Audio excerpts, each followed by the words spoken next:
Hey, everybody. Welcome to the Remarkable Coach podcast. I'm your host, Michael Pacheco. I'm here with Dan LeFave. Dan received life's second chance when he survived a severe car accident that took 3 lives. He struggled through brain injuries, business failures, heartbreaks, running marathons, and battles with fear and doubt so that he could have more impact on the world. Dan, welcome to the podcast. It's great to be here. Thanks, Michael. Yeah, happy to have you here. So I like to open up the podcast with the guests. Just kind of telling us a little bit more about yourself, about who you are, and kind of what you do and why you do what you do. Certainly. Well, you know what? Just like anything in life, it wasn't a linear path to where I am. I was actually doing the corporate thing, but even before that, in the '90s, because now you tell my age, but in the '90s, my brother and I were building a business. And it was in wireless telecom. We were doing construction, and in a few years, even without knowing what to do, I set up systems in the business and so on. I'm in my 20s, right? But here I am helping him set up a business. And we ended up getting it to 7 figures in a few years.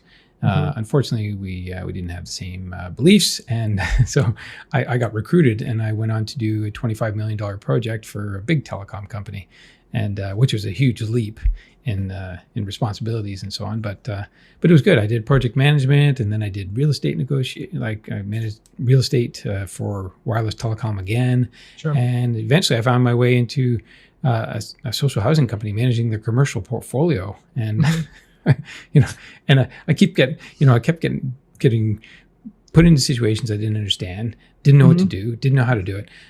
I left there, and I implemented a real estate database. I'd set up a whole team. We had $25 million in revenue and $3 million expense budget, and all sorts of things, which I'm not an expert at it. I didn't study, commerce or business or anything, So I'm just like, I look back and I'm thinking like, what propelled me, What's the common thread? Yeah. Well, you know what? Here's the thing. I'm resourceful, and I always have resources. I will find the solution. There's people that are problem solvers. I'm not just that. I'm a solution finder. So I will go and hunt and find and get whatever I'll get it no matter what. There's if anybody challenges me, says I can't solve this, I'm like, I haven't tried yet. Challenge accepted. Yeah, challenge accepted. They're like, yeah, you can't do it. I'm like, yeah, you just wait and see. So, but anyway, that was my mentality. But fortunately, the company I was working for, because it was a quasi-government company, they gave me a 36-week parental leave. And I was like, wow. I didn't, my first son was born. I didn't know about it. I didn't even ask. I took 2 weeks and worked at home. Yeah.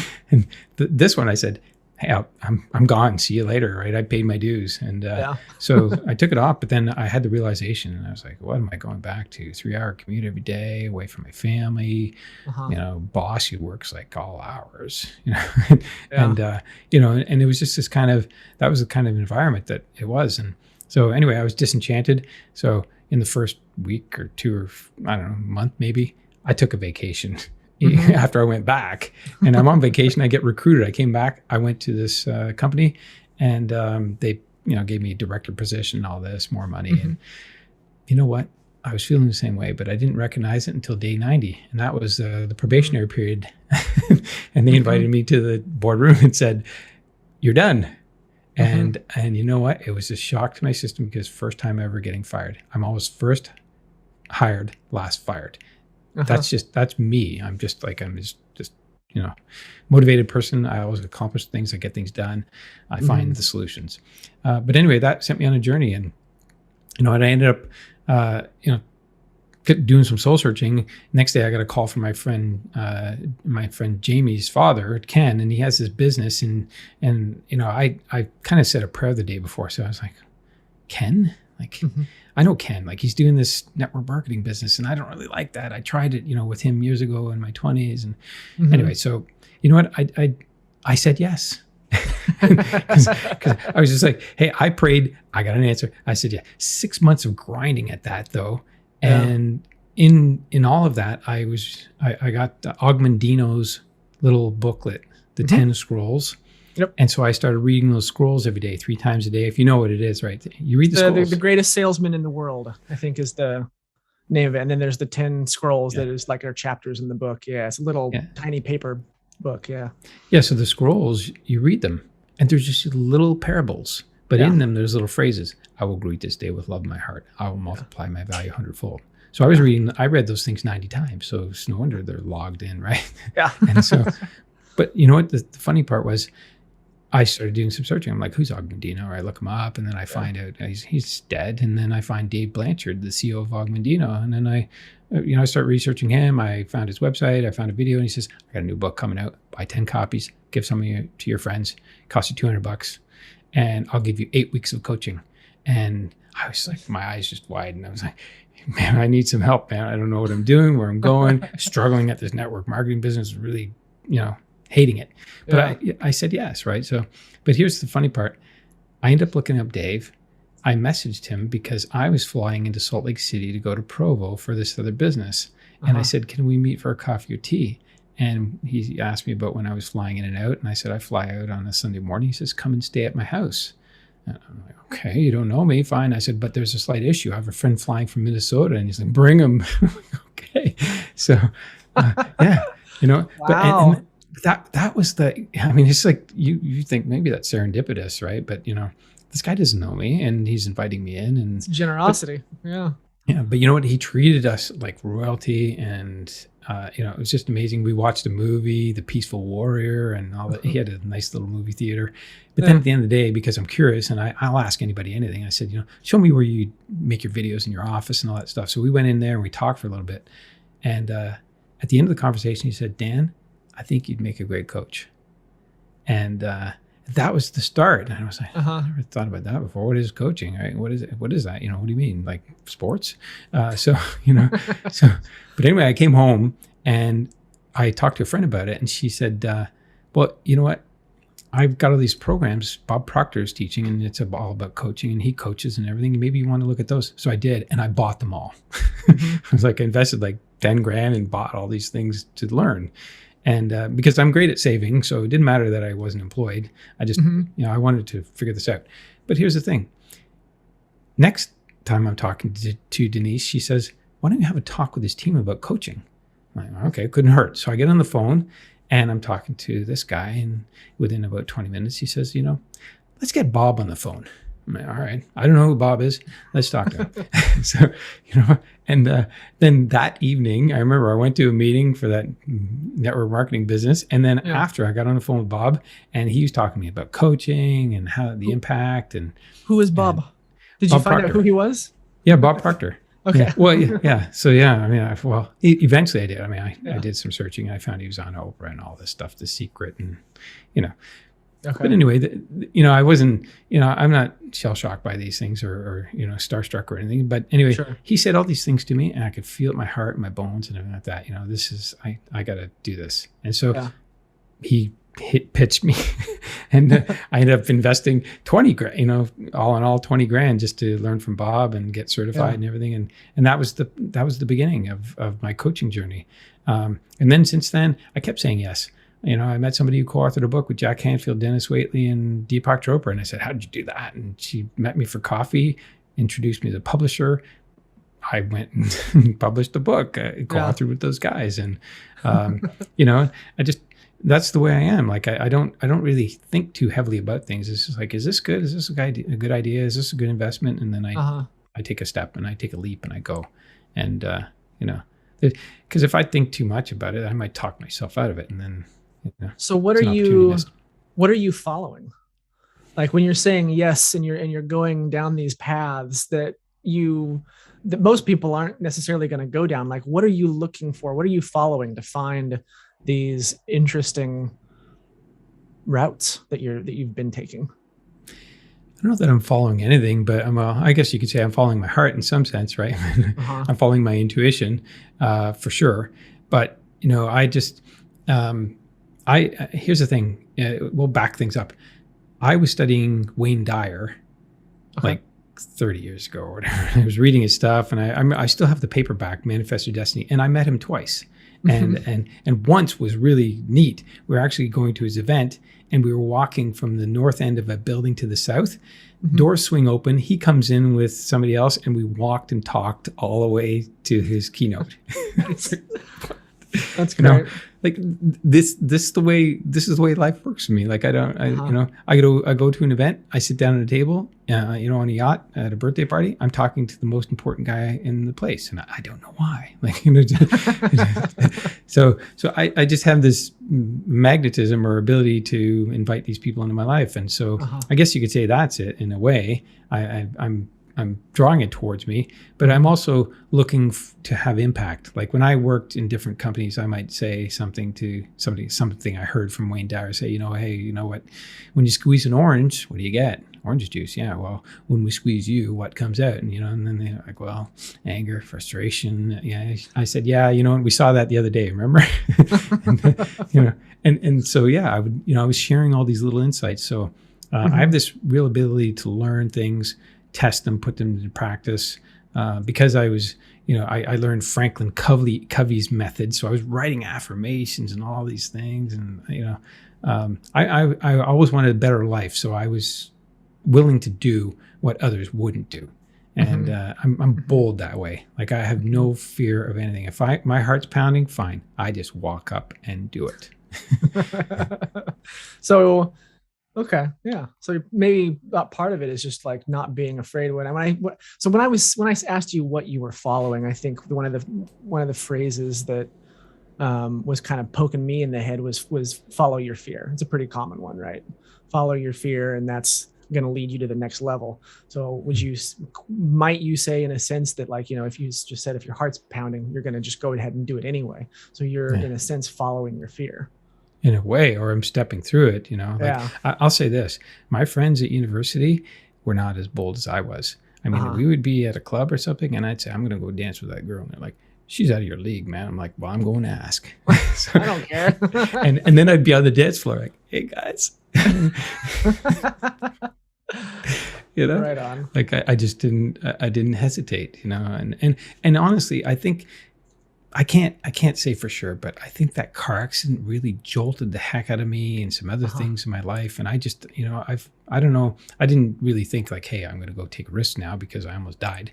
I just, I don't know. I just now go at life like full tilt. Like if there's something I want or somebody I want to talk to, I just go up and talk to them. It's how I met that guy Roscoe Pico Train from Dukes of Hazzard. He was at a hotel. Yeah, sitting there. I went and talked to him. Right, like. Nice. You ask. So I don't have any fear of asking or fear of doing things, and if I feel my heart pounding, I step forward and just go. Yeah. Yeah. So we mentioned the car accident. That was part of your kind of bio that I read at the beginning of the podcast.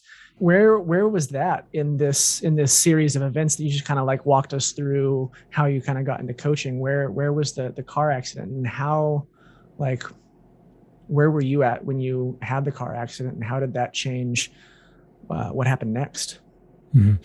Well, I was still young at that point. I was 7. Okay. So it wasn't really when I was necessarily reasoning or that conscious, because that's where the average child starts to reason and so on. Yep. And I can't tell you for fact, but I don't remember a lot of my childhood. It's pretty gray. It's pretty hazy. And the doctor said, like, you lost 40,000 brain cells or something. I don't know how they calculate that, but hey, 40,000. Okay, why not 80? Right. Yeah, so seems arbitrary. Yeah. So anyway, whatever they said, it wiped. I didn't necessarily believe it, but everything's a little bit hazy and gray, and I think that benefited me because maybe there was stuff that happened that wasn't beneficial, but it also got me looking at the world differently. I started looking at the world differently, asking different questions, and kind of looking at nature and inspecting things. Like my dad was a hunter, right? I go out hunting. I hardly had any opportunity to kill anything, which is probably good because now I'd rather shoot a camera. And so, right? I'm not necessarily a hunter. I was good at it, but I didn't really enjoy it, but I started just looking at things differently and saying, instead of saying, hey, I'm just going to follow everybody around me here and become, mediocre and just, do what they say, because I'm going to question things. I want to be my best, and that doesn't mean I'm going to just accept everything that's passed down to me.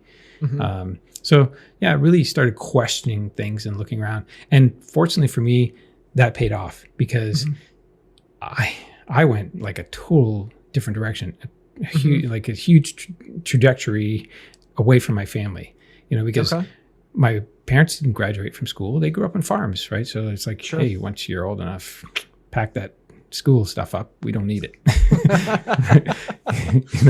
And then what happened to my brother? Not motivated by school, hits grade 11, out of there, right? He quit, and we had a butcher shop, so we worked in the meat shop. So my brother started working at the meat shop, and he was potentially going to take it over, and but and that's another thing too. I worked in a meat shop with my family for like a good 10 years, working in that business and struggling and working long hours.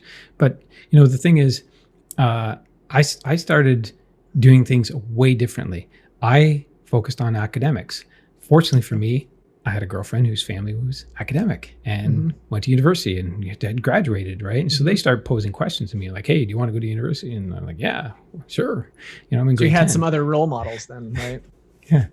I said I wanted to go to university, and they said, well, you're going the hard way. you're going to graduate from here, go to college, and then you're going to have to upgrade and then go to university. I'm like, yeah, that doesn't sound like me or fun. So I said no. So then I went to the counselor, and I remember having the conversation. I'm like, I need to move to advanced levels education. She's like, well, you missed a year or two of that stuff. And I'm like, oh, I don't know. What are my options? Yeah. So again, that was a bold move. And I know I had to struggle, but I basically made new friends, more intelligent, forward thinking, and that's the way things went. I ended up going to the university. I struggled. I almost got thrown out twice, but I had to write letters to get back in just because I'm not really academic. I'm intelligent putting things together and using systems and so on, but not really studying and regurgitating content.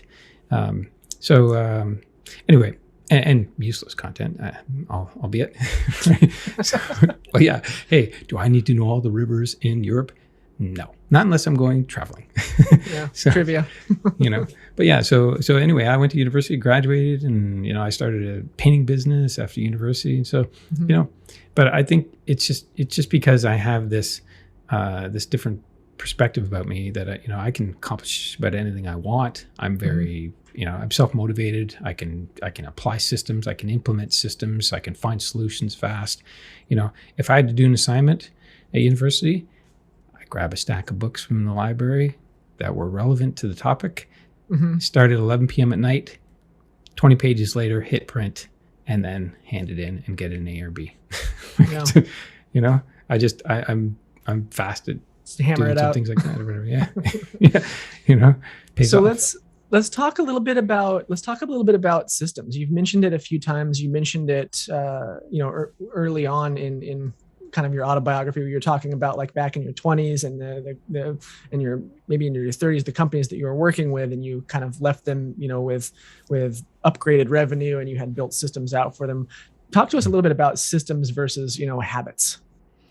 Well, I mean, habits lead to systems, but you need to start there, but here's the big misconception. People think that setting goals is going to get them to what they want. And not only that, even Bob taught us, he gave us what was called a goal card, Bob Proctor. And he said, write your goal on the card, read it every single day, multiple times a day, get into your emotions and just read it and read it and read it. Convince yourself repetition is king, and you will eventually have it. It will come to you. Right. And I was like, okay, so, I did what he said, but also he did this. When I first met him, I went and met with him. We had a conversation in his backyard, my wife and I, for a few hours, and he kind of did a roadmap on a sheet of paper for us. And then he basically said, hey, listen, tell you what, you schedule 3 sales calls for the next 30 days and text me at the end of each day. Here's my mobile number, and text me at the end of each day confirming that you did that.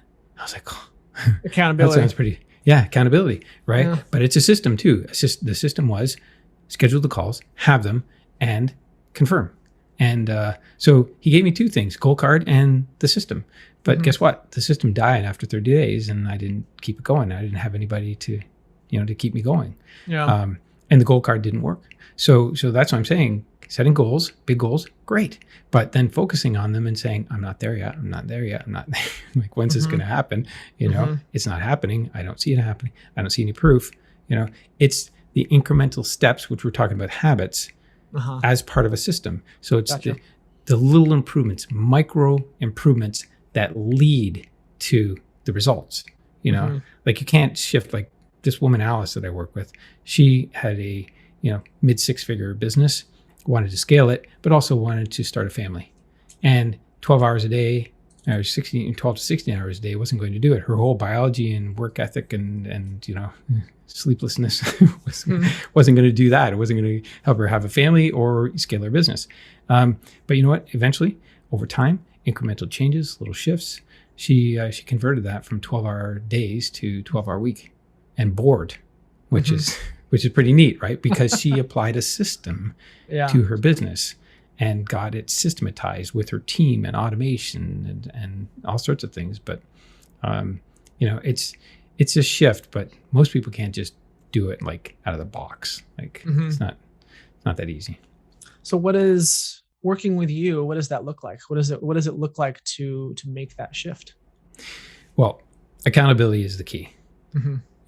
We're in an environment where people are, totally out of alignment with what's going on, and the uncertainties there, and they're basically looking after themselves, right? So it's a survival mode mentality.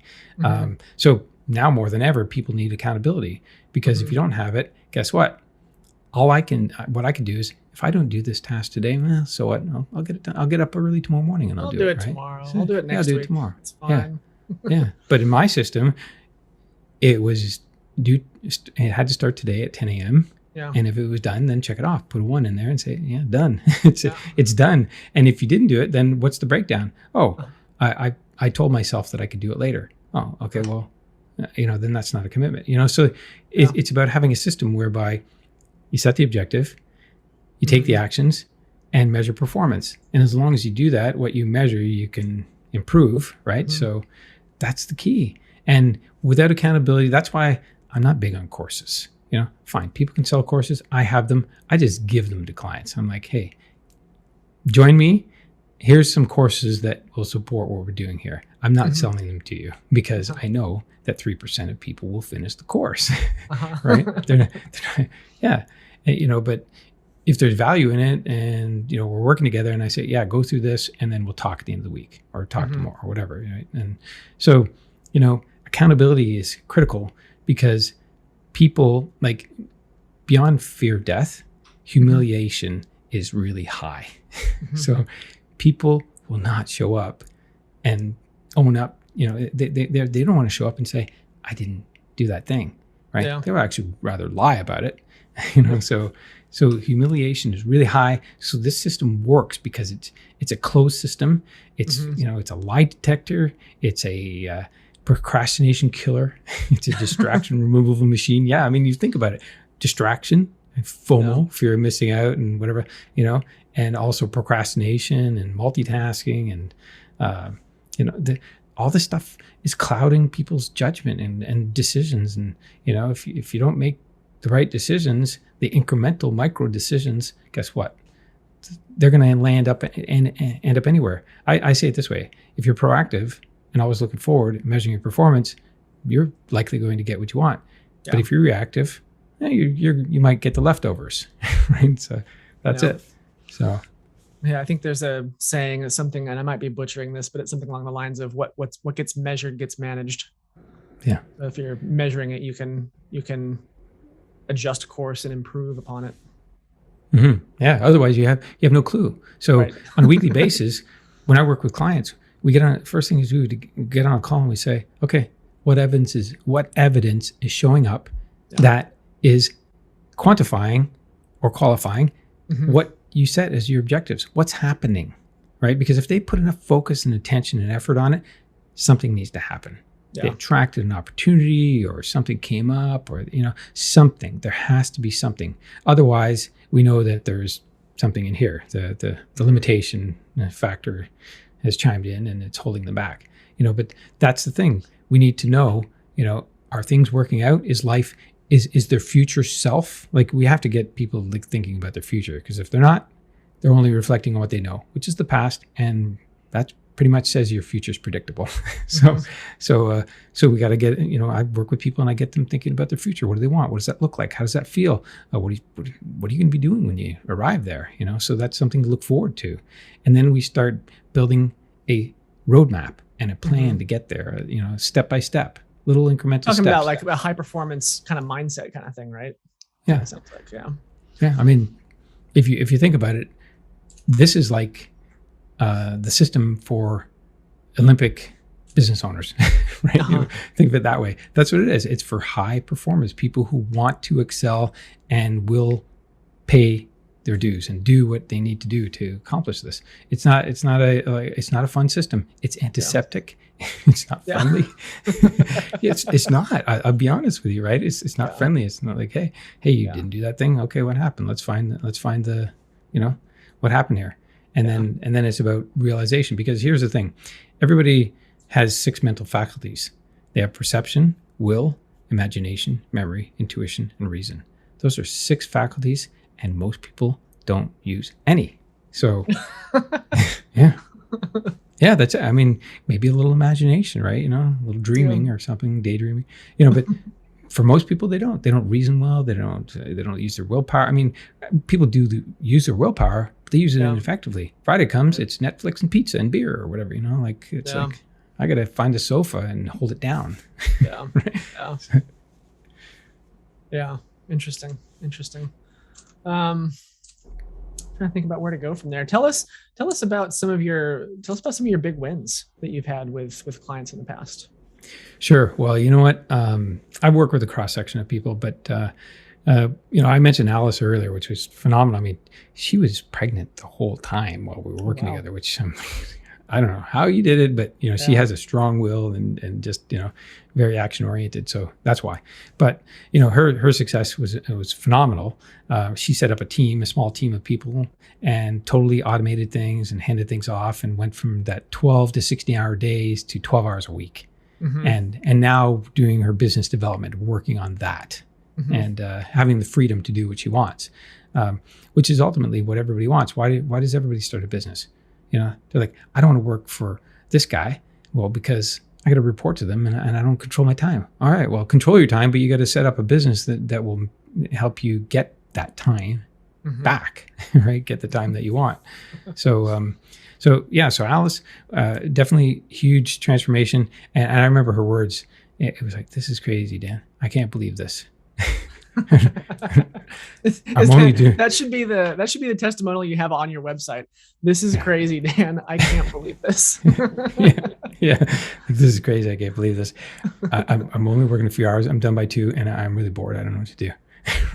And and I'm like, those are good problems to have. Yeah. And I said, oh, good. Well, we solved boredom. Then we got that figured out. Right. So, figured out how to get bored. So, but that was hers. And yeah, it was completely amazing. But then, is flipping the switch. Okay. More business development, then focus on the creative aspect, the things that she loves to do in her business, because she's delegated off everything else. Another guy, Daniel, he was building a marketing agency, and he was also managing a job at the same time. But then the pandemic hit, and he was out and furloughed, right? And then next thing you know, he's trying to figure this out. And we connected, and I said, okay, let's start taking some steps. So quickly, within a couple months, he was up to like 10,000, 15,000 a month in revenue, right? Nice. And and then he built that up to 25, and then realized that that wasn't where he needed to be at that point. But and man, it was just boom, boom, boom, boom. Things were happening, and we're putting things together. He basically kicked his employment income's butt, and 4x his income, and so just that kind of transformation. Others, I've seen people go from having a 7-figure business to taking a hit, life changes, people dying and things like that, and then their business just crushed, like 75% of their income gone, and total shift. But then within a few months, boom, right back at it. And she was a real estate agent, and just totally cranking it out. She actually had her best January in forever, like in 18 years of business. And it was all because I said, why is January slow? Why is January slow in the real estate industry? Does it have to be? No. And then she went out and got it, and then boom. And another guy, he this is more of a retail business, but he had a auto detailing business, and they wanted to break 7 figures. Well, we started working. We actually dug into his team, which was kind of interesting because I always do this. Like, people think they have a great team. I'm like, fine, fantastic. Let's take a snapshot of what your business looks like in 3 years. And I said, after that, I said, who in your team isn't here that doesn't fit this business model 3 years from now?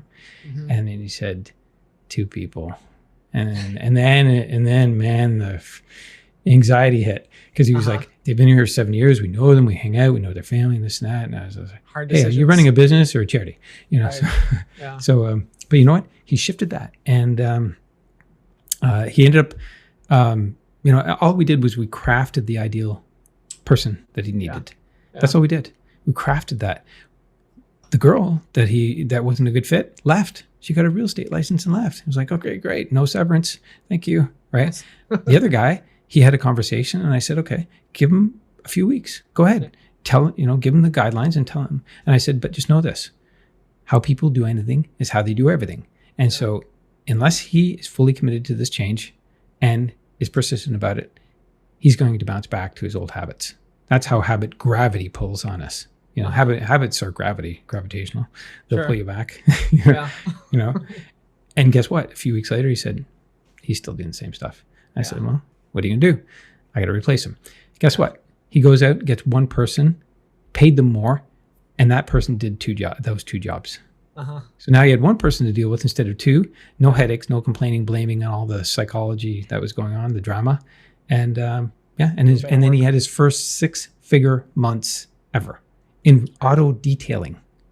Nice. I didn't even know they could get to that. You know, 6-figure months, and he's just like blown away. He's like, "What the heck is going on here?" Right? So, like, what does a typical engagement look like with you? Do you work with people like month to month? Do you work with people for 6 months at a time? Do you work one-to-one, or is it with a group style coaching? Well, we do. It's actually 2-on-1. So there's a silent partner here. So the silent partner is Natalie, my wife. And so here's the unique thing about that. People don't realize that, you know, in their business, they have a life as well. So, and they also have a lot of old systems, old ways of thinking, beliefs, habits, practices, patterns that were learned from 0 to 7 or 8 years old. Everybody does. Every child is in what's called a hypnagogic trance. So, you know, we're born into an environment that we don't get to say no. We don't get to filter it out. We're just like, hey, dad drinks and drives. I guess we're going to do that too. It's got to be good. I guess that's the road we're going down. Yeah, we put the beer in the coffee mug and we lie to the cops, and no problem. You know, and that's it, right? So, you know, we see whatever's in front of us, and everything is true and real. So here's the thing. What Natalie does is she does something called rapid transformational therapy, which is not her system, but she's really good at it because I've seen it with my kids and clients of all kinds and problems of all kinds. So she will go in and update what is their operating system, their hard drive, because that's where we have 2 parts of our mind. The hard drive is our subconscious mind, and the conscious mind is our RAM memory. Most people run on the RAM, which is, if you tried to run your computer on that, it would die. So here's the thing. Subconscious mind is 96 to 98% of results, behaviors, and actions.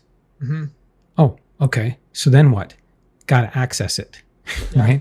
So what does she do? She accesses it, finds out where the historical data is, the narratives, rewrites them, and then reprograms them with repetition.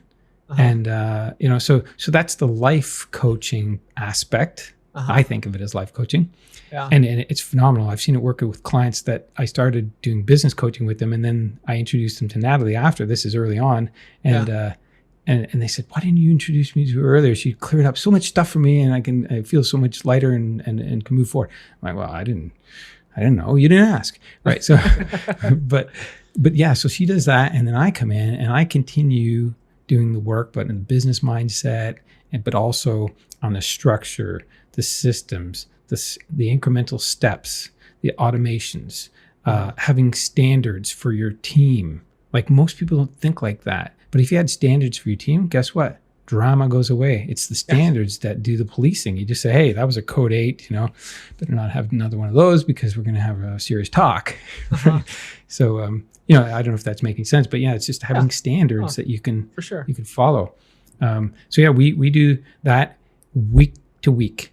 Every week we're on calls supporting people for 3 months. Like you could say it's intense a little bit, for some it might be, but it's every single week, one call, but we're available in between. So this is like a complete, like we got people's backs, like we're backing them up. It's like, here, we're going to help you for 3 weeks, get this dialed in and implement systems and really get focused.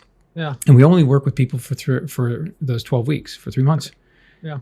And unless they really crank up their next goal. If they have it has to be like a huge stretch.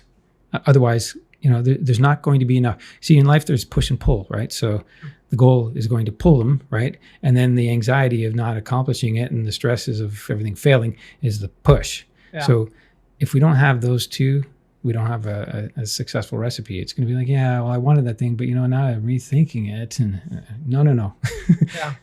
You're not rethinking it. We wrote it in the sand, drew a line in the sand, and we're going. This is where we're going. Wrote it in stone and drew a line in the sand. That's right. Wrote it in stone. Yeah, there we go. I got it. So and that's the way we operate. So it's like an all-in, forward focus, get it done, work, build it. Right? Why take 12 months to do the same thing? That's what most coaching is, 12 months. It's like, we don't need 12 months. 3. Let's just really put some focus on it, Yeah. But also our system is 3 principles, 3 areas of focus. It's business, health and well-being, and relationships. Because without health and well-being, the whole thing falls. And once relationships go down, maybe health follows soon after, goes down, and then the business could go down. So we measure all of those categories, but the focus, it's an intentional imbalance on business. Yes, health and well-being and relationships will be maintained, but we're really cranking out what needs to happen in the business, set it up, and then pull back. Right? And that's the process that we follow. But it works. Like, I use it, I give it to my clients, I teach them, and they love it because it's there's no fooling around. Yeah, I like the 1-2 punch with the transformational therapy. I've heard that referred to before as upgrading the operating system too. I like that. That's an easy, well, for me at least, as a tech guy, that's a great analogy for me. That makes a lot of sense. Yeah. Well, we are a supercomputer. This is a supercomputer. And guess what? If we're not putting the right fuel in the gut, this thing can go down. Right. Yeah. So I have, like Brad, the guy that I told you, the auto detailer. Every client I have loses weight. Brad lost 36. He took 36 pounds off. Wow. And I didn't do that. I gave him, I dripped some information on him. I said, you need a morning ritual. I showed him how to set that up and everything. Next thing you know, he's getting up at 4:30. He's doing PX 90 or something. I don't know. And the guy shows me a before and after with his shirt off. I'm like, what's this? And he's like, I took off 36 pounds. And you know what? I attribute it to, once we start getting this thing organized, the fueling center, the gut, needs to be fueled properly. Otherwise, this information center can't operate at a high level. And so it's counter, it has to happen. It's part of the system. And I've seen everybody, 15 pounds here, 36 pounds there, 10 pounds here. Alice got pregnant. So, she count. You can't lose weight when you're pregnant. Yeah. So, but every other client all got leaner and lighter and got more physically fit, toned in, turned up, turned on. That's awesome. That's awesome. I love the holistic approach. Dan, I want to be respectful and cognizant of your time. We're coming up here on the top of the hour. So, is there anything that I didn't touch upon, that we didn't touch upon, that you would like to add in before we wrap up, or anything that you would like to pitch? Maybe you've got something on your website you'd like to send people to? Sure. Well, I've been mentioning a system, and systems are huge. I mean, think about it. Our whole world, the financial system, the health system, government, it's all institutions. They're all systems, right? So If we don't have systems, we're not playing the game. So, or we're playing a game we're going to lose. But I'm going to give the system, and I'll give the link to that in a moment. But there's also something that precedes that system, which is having a clear roadmap.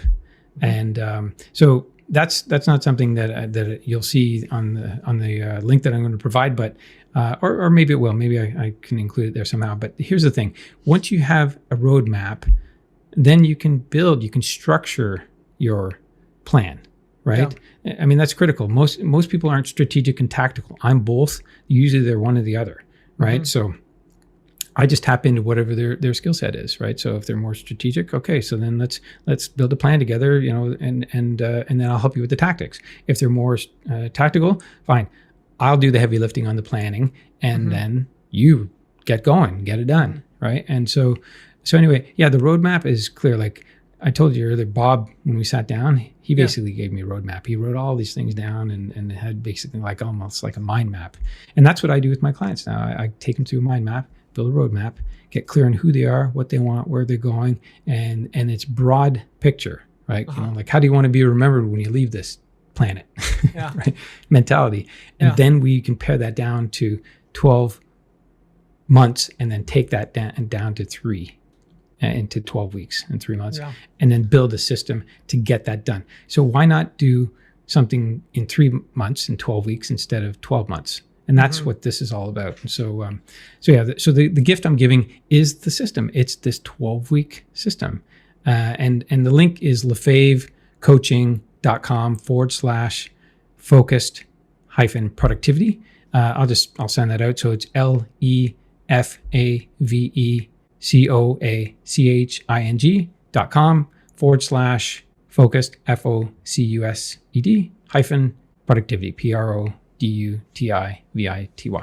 and and so you can get the system there. There's a video in there that shows you how to use it. I even put the text version of the steps. It's all there to implement it. But the roadmap is a critical factor there. So if you don't have a roadmap, then that would be something I would say. Just you can reach out to me. I'd be happy to jump on a call with your listeners and help them with the roadmap. And awesome. But ultimately that system. I mean, don't bother studying the 12-week year or the 90-day year. Those are all great books. But I did the studying and I built the system. So, this is a plug and play Google sheet. It's really simple. You plug in your details, plug in the start date, and it just auto-populates and you get to work. And that's it. Nice.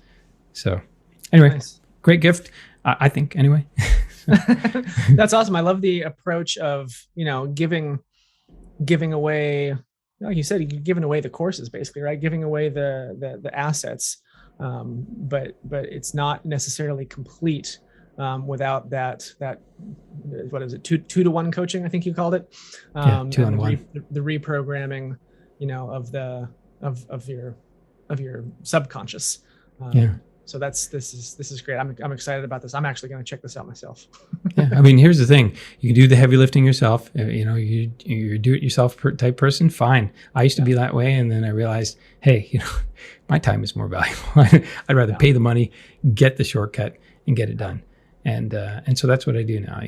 I don't hesitate. That's why I've invested sometimes $25,000 in a mastermind. Why? Because the guy heading it is a genius, and he's going to surround himself with amazing people. I'm going to be rubbing shoulders with them. Great people, right? Yeah. So I mean, you have to you pay to play. Yeah, for sure. I mean, there have been legitimate studies, peer-reviewed studies done that show that people who pay for something are literally and figuratively more invested in that thing that they paid for. Yeah. If you get something for free, you just don't value it the same way. That's just a fact of the human brain. It's not, As the saying goes, if you pay attention. And I paid. So when I paid 25 grand, I'm sure as heck going to pay attention. Right. Yeah. You can't afford to screw off if you're paying that much money to get into something. Yeah. I get the evil eye from my wife. Yeah. Well, Dan, this has been fantastic. I really enjoyed this conversation. Thank you so much for hanging out with me. I want to encourage all of our listeners to definitely check that out. It was, again, LeFave, LEFAVE, coaching.com/focused-productivity. productivity. Is that correct? Yeah, I think that's right. That's right. Yeah. Perfect. Yeah, check that out, guys. Good stuff. Dan, thank you so much again for being with us. And I look forward to talking to you again soon. Yeah. Thank you very much, Michael. Appreciate it. Cheers, buddy. Cheers.